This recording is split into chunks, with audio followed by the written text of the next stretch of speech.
Mae'r cystadlu wedi dechrau bore yma ynghylch y gwartheg cyn i'r haul godi a dwi'n cael cwmni da i edrych ar y gwartheg masnachol bore yma, sef Sian Jones o Langadog. Croesotai, Sian. Diolch yn fawr, bore da. A Dylan Davies o Lan y Byddai. Rwyt ti, Dylan? Bore ras chi ddi. I chi'n edrych ymlaen at y cystadlu eddi, Sian? O, dyn ni, mae'r awel bach neis yn yr awyr, so dylai fod y ddwrnod dda. Y bore perffaith i ddangos y gwartheg. Mari gorau, Dylan. Ari, bydd hi'n bendigedig eddi fe.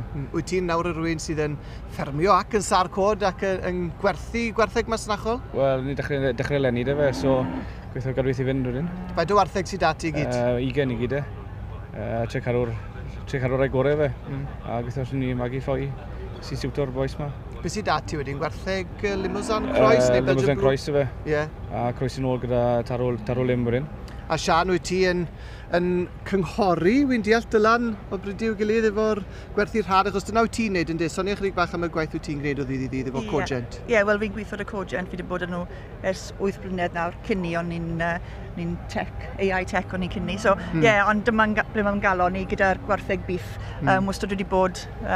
So, tri ar helpu Dylan, tyma bach, a dechrau off. Mae Dylan wedi cael look arbennig i dechrau off gyda lloi wedi mynd bob man dy fe. Le maen nhw wedi mynd â ti gyd, Dylan? Mae sy'n werddon de, ddwy fach, nes ni werthu un yn rhythyn de. A i JCB Commercials de, sef Johnny O'Neill. Mae wedi bod mas yn ddwy siow yn ei werddon nawr. A mae wedi cael doi pencampwriaeth yn barod de. Do fe wir. Teimlad braf dwi'n siŵr, Dylan, i weld rhywbeth wyt ti wedi fagu yn cael y fath lwyddiant. Ie, a gweithio neithi garw fynd, rili fe. A'r dosbarth nawr te ni'n gweld o'n blaenau ni fan hyn y bore yma, mae'r heffrod wedi bod fewn yn gynharach, yr heffrod bach ifanc, dydyn ni'n o dan 425 o kilograms, a'r eidonau sy'n ma'n a 3 eidon bach reit smart, Sian. Os, maen nhw'n... Ddim gymaint yn y dosbarth hyn. Fi ddim yn credu mae gymaint o baby beef yn cystadlu leni a besi, ond na, maen nhw'n llawn i cotau. Yn edrych yn smart iawn bore yma mas yma. Beth wyt ti'n meddwl o'r tri ma te, Dylan? Tri arbennig o dda fan hyn fe. Robin yn y flan fan hyn. Eidon smart, stylish iawn. Mae'n llawn cig.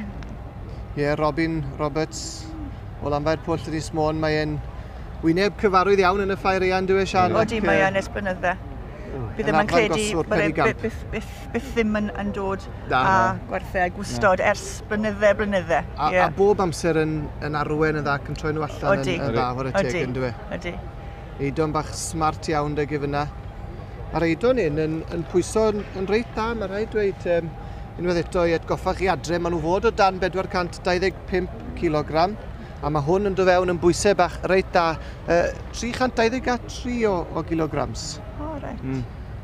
Dwi ddim y trwma yn y dosbarth, ond... Byddwn ni'n meddwl bod yn cenol yw'r un trwma, 3246. 3246, ydy. Di, mae hwnna yw y tryma, mae bron iawn yn 420. O, mae wedi benni, all done. I'r beirniad, June Downey o'r Alban wedi gwneud i penderfyniad. A'r garden goch yn mynd i Ynys Môn ardderchog.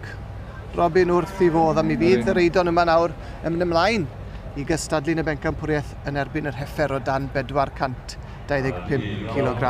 Aroswch da fi os newch chi, Sian a Dylan, mae yna ddosbarthiadau mawr i ddod nawr yn yr heffrod sydd yn drymach na hyn ar eidonau a tipyn o ffordd i fynd efo'r gwartheg masnachol bore yma. Ond am y tro, diolch yn fawr i chi'ch dau. Croeso.